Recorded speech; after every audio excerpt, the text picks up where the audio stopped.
महादेव तक अपनी बात कैसे पहुंचाए। महादेव की कथा। श्री ब्रह्मा, विष्णु, महेश तीनों ही देवों में देवों के देव महादेव ही ऐसे हैं जो अपने भक्तों की मनोकामनाएं बहुत शीघ्र ही सुनते हैं एवं पूरी करते हैं। पौराणिक मान्यताओं के अनुसार शिवजी बहुत ही भोले हैं। वे अपने भक्तों की सभी मनोकामनाओं को पूर्ण करते हैं।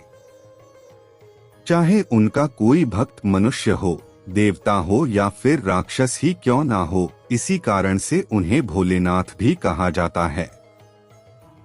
भगवान भोलेनाथ को जाप, तप और भक्ति से प्रसन्न किया जा सकता है।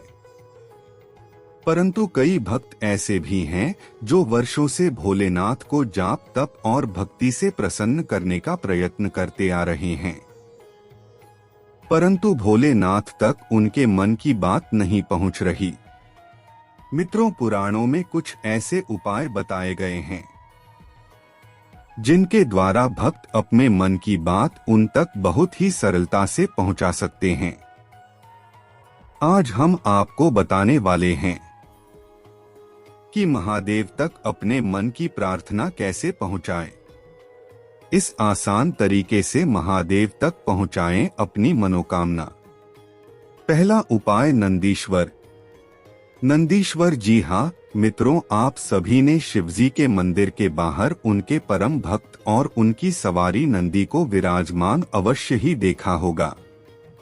पूरे विश्व में ऐसा कोई शिव मंदिर नहीं है जिनके प्रवेश द्वार पर नंदेश्वर विराजमान ना हो।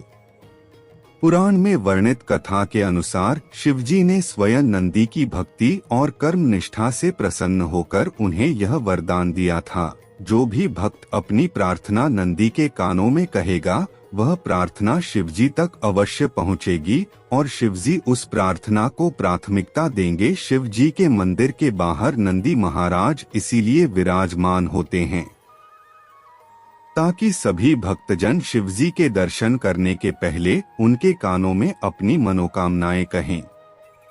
महादेव तक पहुंचाएं अपनी मनोकामना। मनोकामना पहुंचाने का उपाय। पौराणिक कथा के अनुसार जब शिवजी ध्यानमग्न थे, तब माता ने भी नंदी के कानों में ही अपने मन की बात कही थी, जिसे शिव जी ने सुना था। यदि आप भी चाहते हैं कि आपकी प्रार्थना शिवजी तक अतिशीघ्र पहुंचे, तो आप जब भी शिवजी के मंदिर जाएं, तो मंदिर में प्रवेश करने से पहले मंदिर के बाहर विराजमान नंदी के कानों में अपनी प्रार्थना अवश्य कहें। परंतु यह प्रार्थना अनर्गल नहीं होनी चाहिए, अन्यथा शिवजी क्रोधित हो जाएंगे। भगवान शिव की बहन कौन थी? भगवान शिव के त्रिशूल का रहस्य। दूसरा उपाय, हर हर महादेव जप। शिवजी को प्रसन्न करने का दूसरा उपाय है नाम है। मित्रों, शिवजी को नाम जाप द्वारा बड़ी ही सरलता से प्रसन्न किया जा सकता है। अपने मन की बात उन तक पहुंचाई जा सकती है। शिव जी का नाम जपने के लिए कोई भी नियम नहीं है। नाम जपने के लिए किसी विशेष मंत्र या समय की भी आवश्यकता नहीं होती।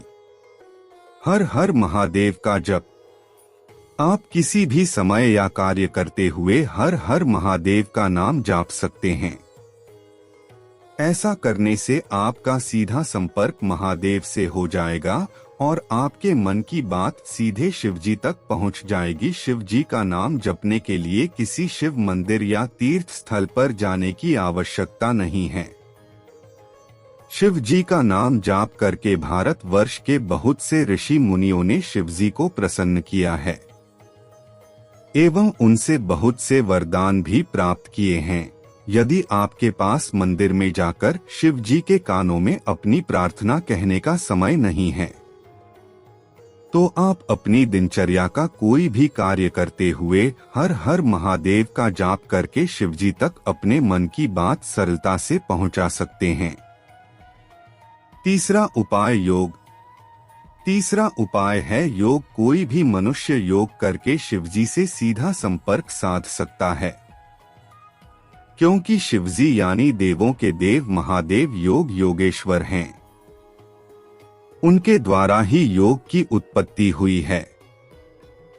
परंतु योग द्वारा शिवजी तक अपने मन की बात पहुंचाना सरल नहीं है, बहुत कठिन है, क्योंकि उपनिषदों में बताया गया है कुंडली जागरण करके ही शिवजी तक अपने मन की बात पहुंचाई जा सकती है। कुंडली जागरण करना भले ही कठिन है, परंतु असंभव बिल्कुल भी नहीं है।